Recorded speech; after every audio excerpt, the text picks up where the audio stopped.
Ilang Southeast Asian artists naman nagsama-sama sa Maynila bilang bahagi ng mga aktibidad ng Association of Southeast Asian Nation at ang Linggo ng Musikang Pilipino. Kaugnay niyan, may report ang Star FM Manila. Nagsama-sama ang ilang Southeast Asian artists sa isang music at culture caravan sa lungsod ng Maynila bilang bahagi ng mga aktibidad ng ASEAN at ng Linggo ng Musikang Pilipino 2026. Tampok sa programa ang musika at iba't ibang cultural experiences na nagbigay diin sa mayamang kultura at pagkakaisa ng mga bansang kasapi ng ASEAN.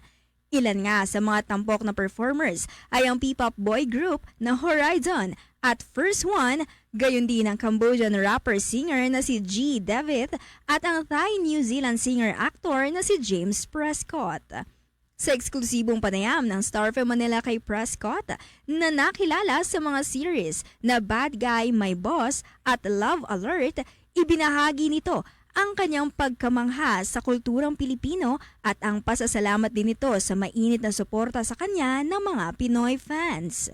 Actually, this is my second time here in Philippines. I was here like when I was 2 years old. We came to see the whale sharks, but I don't remember that much, but I know I had a great time. Even 20 years now, coming back again, I love everything, the food, the culture. I'm just having fun here, and I just want to say thank you. Mahal ki kayo. You all been like so nice to me, and I'm hopeful that I could give that back to you. Just seeing everyone smile, that is just like my goal complete. Hello, Star Nation. This is James Prescott. You're listening to Star FM. It's all for you. Basta na diabo po.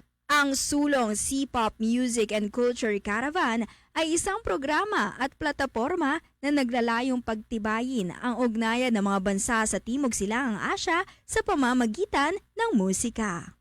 Mula rito sa 102.7 Star FM Manila, nag-uulat. Ito si Star DJ Ivana Darna and this is Bombo Radio Philippines, the #1 radio network in the country. Your trusted source of news and information. Basta Radio, Bombo!